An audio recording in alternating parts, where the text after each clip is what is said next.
வணக்கம். G news 24x7 செய்திகளுக்காக செய்தி வாசிப்பவர் உதயகுமார். ஆரணியில் வேதா பால் பொருட்கள் விற்பனை நிலையம் திறந்து வைக்கும் நிகழ்ச்சி நடைபெற்றது.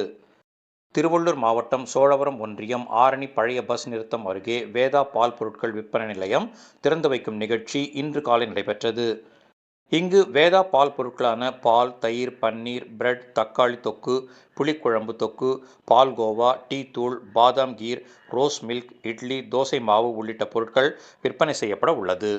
இந்த பால் பொருட்கள் விற்பனை செய்யும் நிலையத்தை திறந்து வைக்கும் நிகழ்ச்சிக்கு வேதா பால் பொருட்கள் தயாரிப்பு நிறுவனத்தின் உரிமையாளர் ரமேஷ் தலைமை தாங்கினார். பொது மேலாளர் ஆண்டனி, வடசென்னை விற்பனை மேலாளர் தினகரன் ஆகியோர் முன்னிலை வகித்தனர்.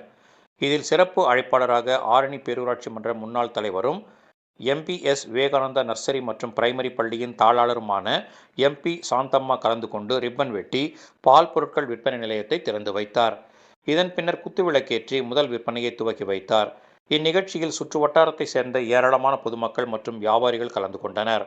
முன்னதாக பால் பொருள் விற்பனை நிலையத்தின் உரிமையாளர்கள் அசோக், சிந்து ஆகியோர் அனைவரையும் வரவேற்றனர்.